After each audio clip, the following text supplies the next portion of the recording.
Good evening dear student. आज की video में आपका हार्दिक अभिनंदन और स्वागत है। चलिए मैं आपको आज का वीडियो का अपना इंट्रोडक्शन दे दूं। फिजिक्स सब्जेक्ट से है, चैप्टर नंबर 5 है मैग्नेटिज्म एंड मैटर। ठीक है, तो डियर स्टूडेंट्स आज अपन मैग्नेटिज्म के अपन बेस को बनाएंगे, मैग्नेटिज्म के ऊपर अपना बेस बनाएंगे। ठीक है, इस चैप्टर में अपना इंटरेस्ट बनाएंगे ताकि हम इसके बेस को समझ पाएं और इसके आगे जो आने वाला जो अपना क्वेश्चन है उस पर स्टडी कर पाए। ठीक है, तो बहुत बड़ा चैप्टर है, इसके ऊपर 2-3 यूनिट बेस्ड है। ठीक है, तो इत्मीनान से समझेंगे, आप ध्यान से देखेंगे क्या चीज है। तो इस वीडियो में मैं आपको इसको अच्छे से समझाने का प्रयास करता हूँ। चलिए, उम्मीद करता हूँ कि आप इसे आसानी से इसे लास्ट तक देखेंगे और लास्ट तक देखेंगे तो 100% कहता हूँ कि आपसे ठीक समझ में आ जाएगी आप। तो चलिए, है ना, हम देखते हैं क्या है। तो इसके अंतर्गत जो टॉपिक कवर करूंगा मैं वो इस प्रकार से होगा, बारी बारी से आपको मैं डील करते जाऊंगा। चुंबक क्या है, ठीक है, तो क्या है, तो अपन इस चुंबकत्व के अंतर्गत इस चैप्टर का नाम क्या है, चुंबकत्व एवं द्रव्य। तो फर्स्ट पार्ट हो जाएंगे चुंबकत्व को समझेंगे। ठीक है, तो चुंबक क्या है, क्या है चुंबक। ठीक है, तो चुंबक क्या है, चुंबक वह पदार्थ है जो चुंबकीय पदार्थ को अपनी ओर आकर्षित करता है। चुंबक वह पदार्थ है जो चुंबकीय पदार्थ को अपनी ओर आकर्षित करता है तथा अन्य चुंबक की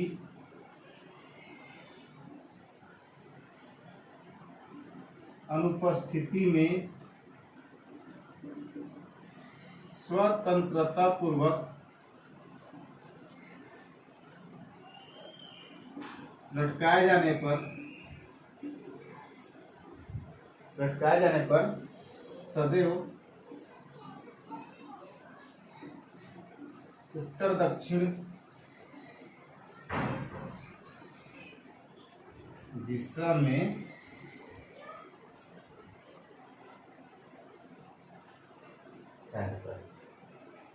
ठीक है, तो चुंबक की परिभाषा, चुंबक वह पदार्थ है जो चुंबकीय पदार्थों को अपनी ओर आकर्षित करता है तथा अन्य चुंबक की अनुपस्थिति में स्वतंत्रता पूर्वक लटका दिया जाए तो सदैव उत्तर दक्षिण दिशा में ठहरता है। लटकाने मतलब ऐसे करके इसको लटका दिया जाए तो कहाँ ठहरेगा, हमेशा ये उत्तर दक्षिण दिशा में ठहरेगा। ठीक है, तो ये हो गया अपना चुंबक का परिभाषा। फिर आता है चुंबकीय पदार्थ। चुंबकीय पदार्थ क्या है, तो बच्चों चुंबकीय पदार्थ क्या है, चुंबकीय पदार्थ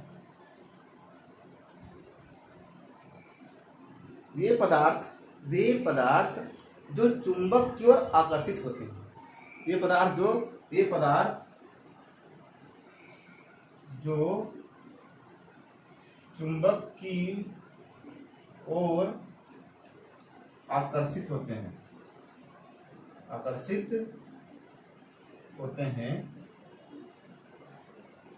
चुंबकीय पदार्थ कहलाते हैं।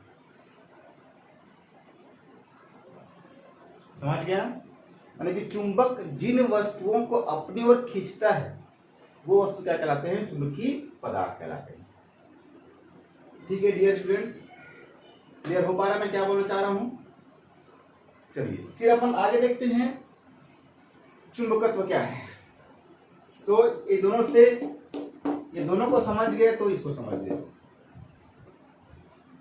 चुंबक क्या करता है, चुंबकीय पदार्थों को अपनी ओर आकर्षित करता है। तो चुंबक का चुंबकीय पदार्थों को अपनी ओर आकर्षित करने के गुण को ही क्या कहते हैं, चुंबकत्व कहते हैं। ठीक है, फिर से समझते हैं चुंबक का काम क्या है, चुंबकीय पदार्थों को अपनी ओर आकर्षित करना। चुंबकीय पदार्थ का काम क्या है, चुंबक की ओर आकर्षित होना, यदि उसके पास में आ गए, उसके रेंज में आ गए तो। ठीक है, तो चुंबक क्या कहते हैं, तो चुंबकत्व क्या हो जाएगा, चुंबक का चुंबकीय पदार्थों को अपनी ओर आकर्षित करने के गुण को ही हम चुंबकत्व कहते हैं। ठीक है बच्चों, तो ये था चुंबकीय पदार्थ, चुंबक और चुंबकत्व। ठीक है, चुंबकीय पदार्थों को अपनी ओर आकर्षित करने के गुण को ही चुंबक का चुंबकत्व कहते हैं। चलिए अब मैं आपको आगे ले चलता हूं। प्रकार नाम क्यों पड़ा? ठीक है, मैग्नेट नाम ही क्यों, मैग्नेट नाम ही क्यों? ठीक है, मैग्नेट ही क्यों पड़ा भाई, कुछ और नाम रख देते। ठीक है, तो मैग्नेट के पीछे की कहानी, नाम के पीछे कहानी देखते हैं। क्या था, 600 ईसा पूर्व की बात है। 600 ईसा पूर्व यूनान देश में एक द्वीप है, एक द्वीप है जिसका नाम क्या था, मैग्नेशिया। नाम क्या था, मैग्नेशिया। यहां पे क्या गया था, काले पत्थरों की चट्टान पाई गई थी, चट्टानें पाई गई थी। और ये चट्टाने का गुण क्या था, ये चट्टाने क्या थी, लोहे से बनी वस्तुओं को अपनी ओर आकर्षित करती थी। साथ ही निकिल और कोबाल्ट जैसी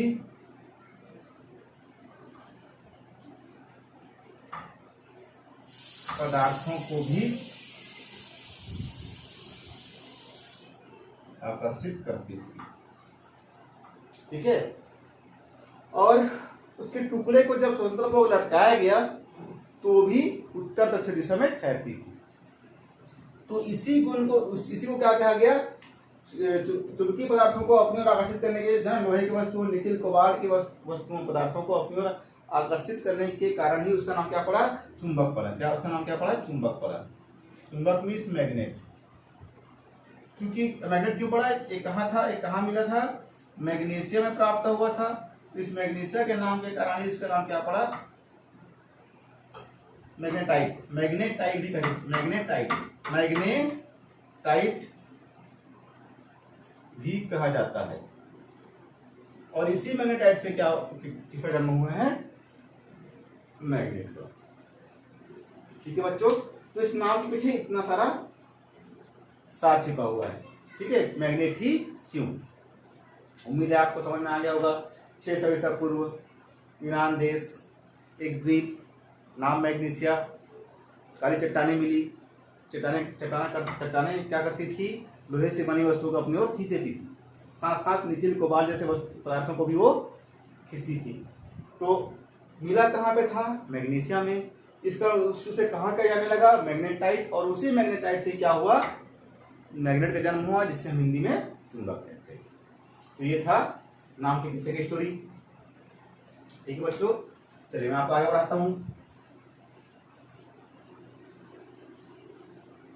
अब अपन चलते हैं प्रकार, चुंबक के प्रकार में चलते हैं। ठीक है, प्रकार।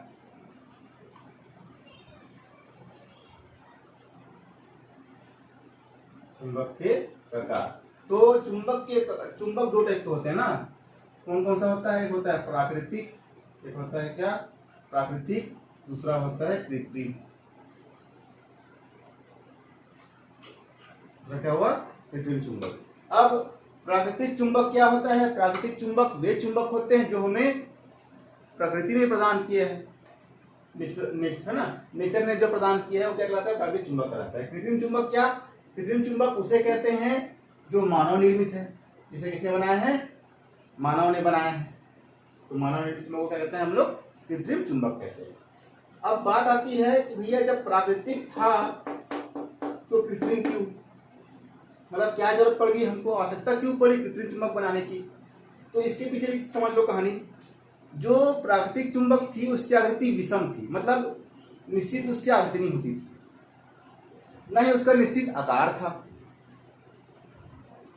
अब उसकी जो चुंबक की जो शक्ति था वो भी कम था, अपेक्षा तुलना में कम शक्तिशाली था।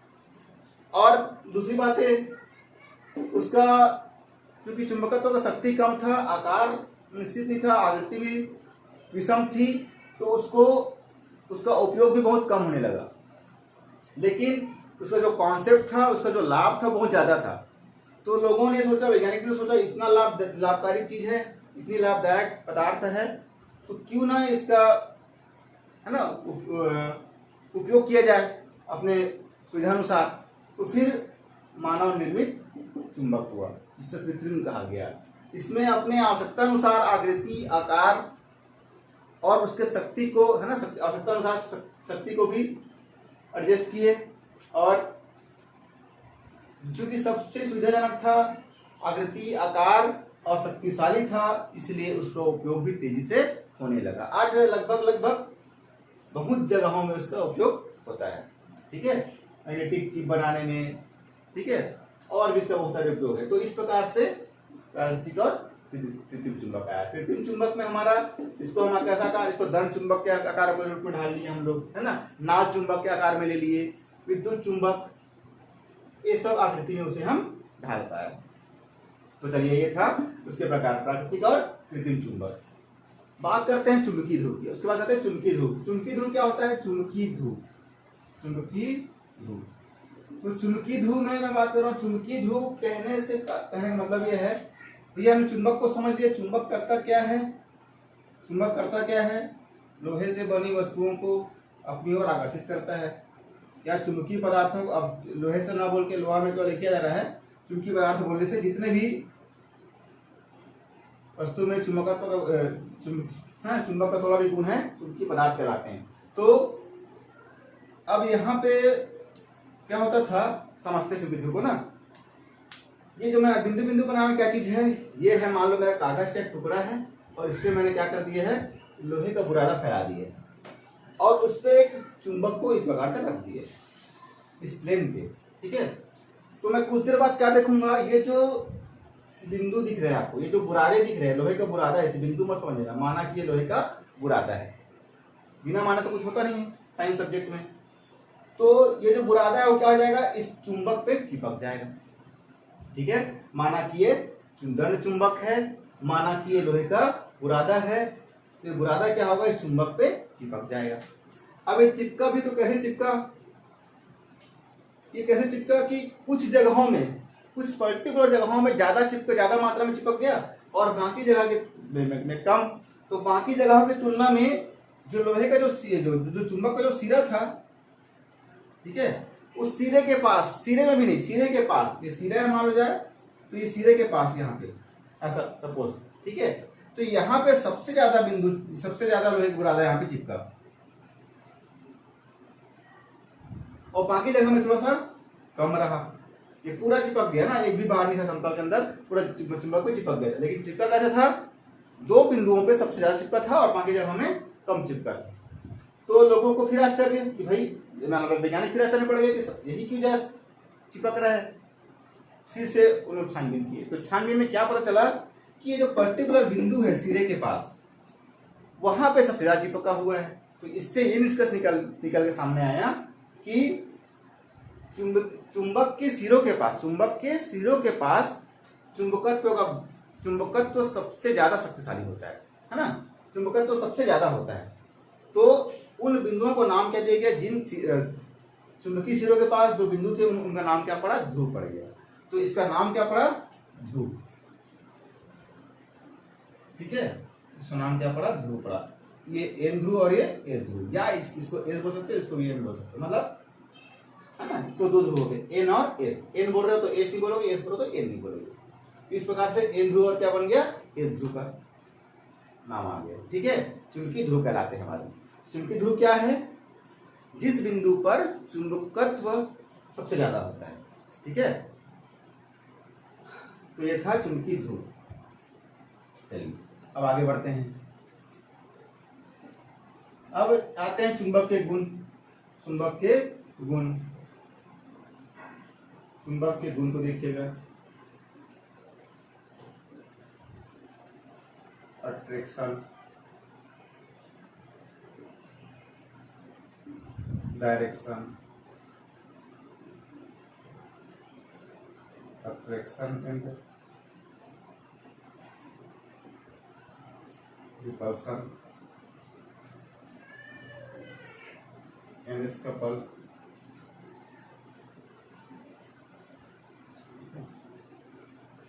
कपल हो गया।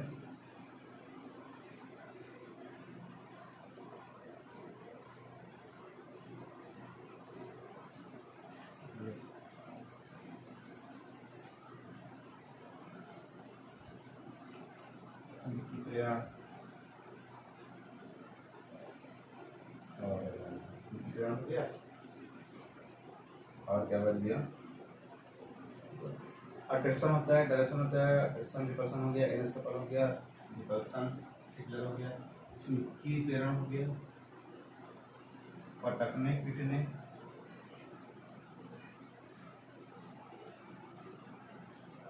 ठीक है, इत्यादि। तो चलिए मैं इसके बारे में डील करता हूँ आपको ना। चुंबक के गुण। चुंबक के गुण क्या?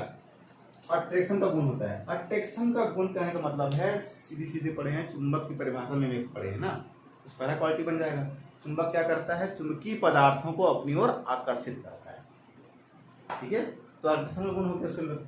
डायरेक्शन, डायरेक्शन से कहने का मतलब है, डायरेक्शन कहने का मतलब ये हो रहा है, ठीक है, डायरेक्शन कहने का मतलब ये हो रहा है कि यदि किसी चुंबक को स्वतंत्रता पूर्वक लटकाया जाए, यदि चुंबक को स्वतंत्रता पूर्वक लटका दिया जाए तो वह हमेशा उत्तर दक्षिण दिशा में ही ठहरता है, ठीक है। ये हो गया दिशात्मक ज्ञान, तो है ना। डायरेक्शन लिखिए, यदि किसी चुंबक को स्वतंत्रता पूर्वक, एक चुंबक को अन्य चुंबक की उपस्थिति में स्वतंत्रता पूर्वक लटकाया जाए तो वह सदैव उत्तर दक्षिण दिशा में ठहरता है। फिर बात करेंगे इसके बाद अट्रैक्शन एंड रिपल्सन, आकर्षण और प्रतिकर्षण, ठीक है चीज है। अभी तो हमने ऊपर बात किया था, फिर आ गए आप, तो फिर इसलिए आ गया हूँ क्योंकि ये क्या होता है, सजाती ध्रुव में, इसमें सजाती ध्रुव और विजाती ध्रुव। सजाती और विजाती को पहले मैं बता दूं। सजाती मतलब होता है, एक चुंबक लिया, एन और एस लिया, दूसरा चुंबक लिया, एन और एस लिया, ठीक है। अब इस चुंबक को मैं पास ले जाऊं, तो यदि पास ले जाऊं तो क्या, एक चुंबक पहले से था एन एस वाला, इस चुंबक के पास एक चुंबक लेके आ रहा हूं, यदि ये एन सिरा और एस सिरा, तो देखो क्या होगा, यदि ये देखो ये इसका ए सिरा एस है, इसका ये दोनों पास आ रहे हैं, एस और एन सिरा, तो क्या होगा आपस में ये आकर्षण होगा। क्या होगा? आकर्षण होगा। तो क्या होता है, विजातीय ध्रुव में क्या होगा, आकर्षण का गुण होता है। सजातीय ध्रुव, यदि ये एस है और इसका मैं एस सिरा को सामने लेके आऊं तो क्या होगा, ये एस एस क्या होगा, प्रतिकर्षण होगा। तो विजातीय ध्रुव में क्या होता है, प्रतिकर्षण होता है, ठीक है डियर। चलिए फिर उसके बाद हम बात कर लेते हैं एनएस कपल। एनएस कपल में क्या होता है, एनएस कपल को समझते हैं। चुंबक के अंदर ये गुण होता है कि चुंबक में हमेशा दो ध्रुव होते हैं। यदि मैं चुंबक को तोड़ दूं और सोचूं कि एक ही ध्रुव है, जैसे मान लो ये एग्जांपल ले लेते हैं, चुंबक है, ये वाला एन है, ये वाला एस है, मैं इसको एन जो ढक्कन है इसका एन है और ये पूरा पूरा पार्ट एस है, इसको मैं अलग कर देता हूँ, तो मुझे क्या दिखाई दिया भैया, ये तो एस हट गया, केवल क्या बच गया है, एन बच गया। ये मेरी गलत फहमी है। यहाँ अगर इसको मैं अलग कर दिया हूँ तो भी इसके अंदर दो ध्रुव हैं, एन और एस। तो चुंबक को कितना भी छोटा कर लें उसमें दो ध्रुव ही प्राप्त होंगे, ठीक है। इस प्रकार से हम क्या बोल सकते हैं, चुंबक में चुंबक क्या होते हैं, उत्तरी ध्रुव दक्षिण ध्रुव युग्मित होते हैं, दोनों ध्रुव एक साथ होते हैं, एक ध्रुव के अस्तित्व नहीं है चुंबक में। ये फिर होता है रिपल्सन से क्लियर। अब रिपल्सन से क्लियर मतलब क्या, इसका मतलब ये बता रहा है, क्या बता रहा हूं आपको, देखो चुंबक क्या करता है, चुंबकीय पदार्थों को भी अपनी ओर आकर्षित करता है, ठीक है, और चुंबकीय पदार्थों को अपनी ओर आकर्षित करता है। तो क्या होता है, कई बार अगर चुंबक आ जाए और चुंबकीय पदार्थ हो जाए, है ना, चुंबक हो जाए, चुंबक क्या करता है, इसके अगर ये चुंबकीय पदार्थ है इसको तो आकर्षण कर ही लेगा, और यदि इसका एस सिरा है, दूसरा चुंबक है, एक अन्य चुंबक है, इसका एस सिरा है और ये एन है, तो इसको भी क्या कर लेगा अपनी ओर ये आकर्षित कर लेगा। तो अब मैं ये नहीं समझ पाऊंगा कि ये चुंबक है कि चुंबकीय पदार्थ है। ठीक है, क्योंकि क्या कर चुंबक क्या करता है, चुंबक विजातीय ध्रुव को भी आकर्षित करता है और चुंबकीय पदार्थों को भी आकर्षित करता है। तो जो अब मैं डिफरेंट नहीं कर पाऊंगा कि चुंबक है कि चुंबकीय पदार्थ है, लेकिन यदि मुझे पहचानना है कि ये जो आ रहा है ये चुंबक है कि चुंबकीय पदार्थ है, तो इसे एक तरीका है। क्या तरीका है, यदि इसे मैं एस बना दूं और ये एस सिरा ऑलरेडी एक अन्य चुंबक है वो भी आ रहा है, अब क्या हो जाएगा, ये जो पास आ रहा था वो अचानक से दूर जाने लगेगा, तो मुझे आसानी से दिख जाएगा कि ये भी चुंबक था जो आ रहा था वो, और चुंबकीय पदार्थ तो आ ही जाएगा, कोई दिक्कत नहीं है। लेकिन चुंबक की विजातीय ध्रुव से अगर विजातीय ध्रुव मिल जाएगा तो विजातीय ध्रुव से है ना, विजातीय ध्रुव हो जाएंगे तो आपस में आ जाएंगे, लेकिन अगर सजातीय हो गए तो दूर फेंक देगा। तो इससे हमको चुंबक की स्पष्ट पहचान हो जाती है। ठीक है, तो प्रतिकर्षण गुण के से ही, प्रतिकर्षण गुण से ज्यादा हमको चुंबक का पहचान करने में आसानी होती है। ये हो गया बात। फिर बात करते हैं चुंबकीय प्रेरण के बारे में। चुंबकीय प्रेरण क्या, चुंबकीय प्रेरण कहने का मतलब है एक चुंबक है और कोई चुंबकीय पदार्थ, एक चुंबक के पास ना, चलिए एक चुंबक है और एक चुंबकीय पदार्थ को, चुंबकीय पदार्थों को, चलो चुंबकीय पदार्थ बनाते हैं, ये एन है और ये एस है। ठीक है, अब ये चुंबकीय पदार्थ इसके पास आ रहे हैं, एक चुंबक के पास चुंबकीय पदार्थ को लाया जाए, चुंबकीय पदार्थ को चुंबक के पास लाया जाए, तो जो चुंबकीय पदार्थ का पास वाला सिरा होता है ना, तो नजदीक वाला सिरा रहेगा, नजदीक सिरा विजातीय ध्रुव बन जाता है और दूर वाला सिरा क्या बन जाता है, सजातीय। तो कहने का मतलब यदि ये एस है, चुंबक का ये सिरा एस है, तो ये सिरा क्या बन जाएगा, ये एन बन जाएगा और ये क्या बन जाएगा, एस बन जाएगा। इसे ही कहते हैं, मतलब ये भी चुंबकीय पदार्थ भी क्या बन गया, चुंबक बन गया, क्योंकि इसमें ध्रुव हो गए, एन ध्रुव और एस ध्रुव हो गए, तो क्या बन गया, वो चुंबक बन गया। तो चुंबकीय पदार्थों का चुंबक बनना, ठीक है, कैसे चुंबक बन रहे हैं, चुंबक के पास ला रहे हैं, तो जो पास वाला सिरा है वो विजातीय बन जा रहा है और दूर वाला सिरा जो सजातीय बन जा रहा है। इस प्रकार से इस घटना को हम क्या कहते हैं, चुंबकीय प्रेरण कहते हैं। इसके ऊपर और टॉपिक है, चैप्टर है, वहां पर क्लियर कर लेंगे इस चीज को, अच्छे से समझ लेंगे। क्लियर तो हो ही गया है। ये चुंबकीय पदार्थ को चुंबक के पास लाने पे उस पदार्थ में भी चुंबक का गुण आ जाता है। ठीक है, इसे हम चुंबकीय प्रेरण कहते हैं। जो पास वाला सिरा होता है वो विजातीय ध्रुव बन जाता है और दूर वाला सिरा सजातीय ध्रुव बन जाता है। ये था चुंबकीय प्रेरण के बारे में। फिर बात कर लेते हैं पटकने और पीटने पर। पटकने और पीटने पर, चुंबक को मैं पटक दूं या पीट दूं, ठीक है, डंडे से पिटाई कर दी जाए चुंबक की या उसको पटक दिया जाए, तो चुंबक का चुंबकत्व नष्ट हो जाता है। ठीक है डियर स्टूडेंट, तो इस प्रकार से हमने ये चुंबक के गुण को जाना। ठीक है, इतनी प्रॉपर्टीज काफी है। चलिए, 7 क्वालिटी हो गए चुंबक के। उम्मीद है आपको मैं सही तरह से समझा पा रहा हूँगा, ऐसा मेरा मानना है भाई, क्योंकि यहाँ बैठे तो नहीं हूँ कि मैं आपसे पूछ लूँ भाई प्रश्न पूछो गलत है कि सही है, क्या आपको समझ में आ रहा है कि नहीं आ रहा है। तो नहीं हूँ तो कोई दिक्कत नहीं है, आप मुझे कमेंट्स करके अपने विचार रख सकते हैं। ठीक है, चलिए अब बात करते हैं कुछ जल्दी जल्दी से कुछ परिभाषाएं हैं, मैं इस पर डिस्कस करता हूँ फटाफट आपसे। 1 2 3 4 5 6 7 और रह गए हैं। तो बात होगी चुंबकीय अक्ष। चुंबकीय अक्ष ना कुछ परिभाषाएं आएगी, अभी आपका बहुत काम आएगा ये सम परिभाषाएं। ठीक है, तो पहला पार्ट ले चलते हैं, क्या चुंबकीय अक्ष। चुंबकीय अक्ष क्या होता है, तो पहले मैं एक चुंबक बना दूं तब तो आप अक्ष बना पाऊंगा। इस चुंबक में 2 ध्रुव होते हैं, कौन कौन सा, एन और एस होते हैं। सीधी सी बात है, इन दोनों बिंदुओं को मिलाने वाली एक रेखा होगी। रेखा तो है नहीं, रेखा को क्या माने, काल्पनिक रेखा। काल्पनिक रेखा है जिसे हम क्या कहते हैं, चुंबकीय अक्ष कहते हैं। ठीक है डियर, यहां तक खत्म हो गया। चुंबक के दोनों सिरों को मिलाने वाली, चुंबक के दोनों सिरों को मिलाने वाली काल्पनिक रेखा को चुंबकीय अक्ष कहते हैं। फिर बात आता है चुंबकीय अमोत्तर।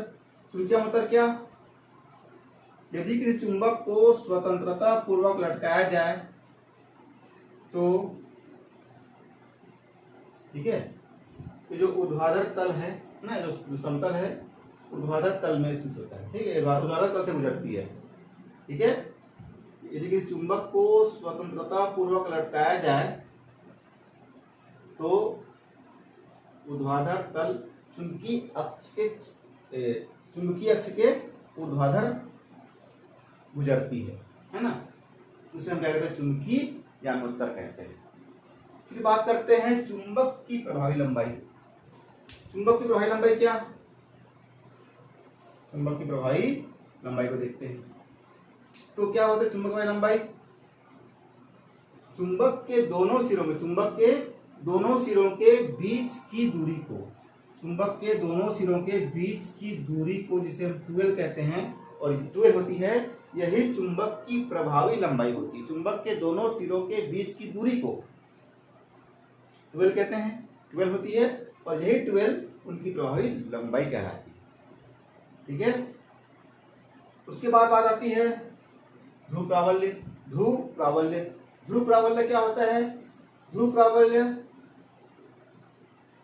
किसी चुंबक की अथवा चुंबकीय द्विध्रुव की, दो बात कर रहा हूं ना, किसी चुंबक की अथवा चुंबकीय द्विध्रुव की, द्विध्रुव में चुंबक की शक्ति होती है, चुंबक की शक्ति होती, मतलब ये बिंदु कितने तीव्रता के साथ चुंबकीय पदार्थ को अपनी ओर आकर्षित करता है, इसकी प्राबल्यता होगी, है ना, ध्रुव प्राबल्य कहलाएगी। ठीक है, तो है क्या ध्रुव प्राबल्य, कुछ नहीं है, उस चुंबक की या चुंबकीय, उस चुंबक की या चुंबकीय द्विध्रुव की अपनी शक्ति होती है, चुंबकत्व की शक्ति होती है, कितनी तीव्रता के साथ किसी वस्तु को अपनी ओर आकर्षित करता है, ये होता है ध्रुव प्राबल्य। फिर आता है चुंबकीय द्विध्रुव। तो चुंबकीय द्विध्रुव कोई अलग सी चीज नहीं है, क्या होता है, समान ध्रुव प्राबल्य, सामान्य ध्रुव प्राबल्य वाले दो विजातीय ध्रुवों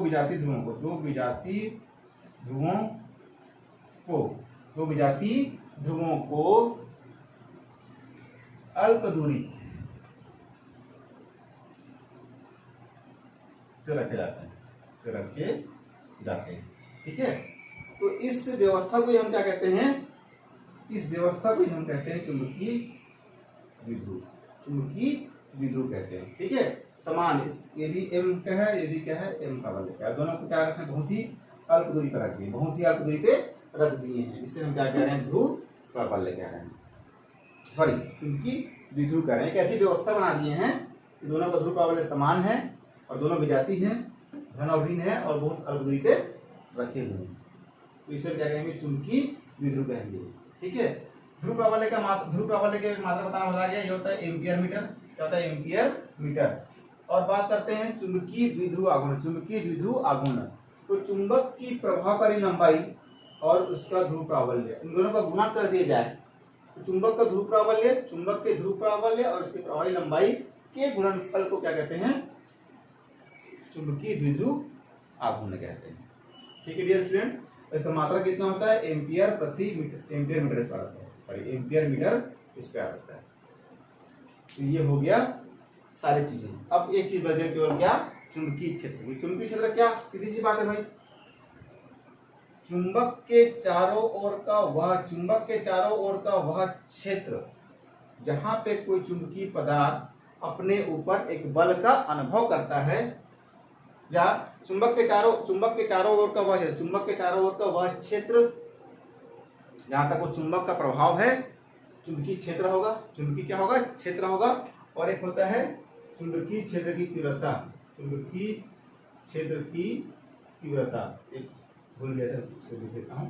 तो चुंबकीय तीव्रता क्या, चुंबक के चारों ओर चुंबकीय क्षेत्र में स्थित कोई चुंबकीय पदार्थ अपने ऊपर जितने बल का अनुभव करता है, उसे उस बिंदु पर उस चुंबक की चुंबकीय क्षेत्र की तीव्रता कहलाती है। ठीक है, चुंबकीय क्षेत्र में स्थित कोई अन्य चुंबक अपने ऊपर जितने बल का अनुभव करता है, उसे उस बिंदु पर चुंबक की चुंबकीय क्षेत्र की तीव्रता कहते हैं। तो बच्चों, ये था चुंबक का बेसिक, जिसे हमको जानना है, समझना है, हर हाल में समझ बनाना है उसके ऊपर। ठीक है, तो उम्मीद है आज का वीडियो आपको समझ में आया होगा। आज की वीडियो में इतना ही करते हैं। नेक्स्ट वीडियो में मैं आपके लिए इसके आगे की जो जो भी थ्योरम्स हैं, है ना, इसको प्रूव करेंगे और जितने भी तथ्य हैं उसको समझेंगे, कॉन्सेप्ट को जानेंगे। तो बच्चों तब तक के लिए गुड बाय, फिर मिलते हैं नेक्स्ट वीडियो में। ठीक है बच्चों, सबको सादर नमस्कार।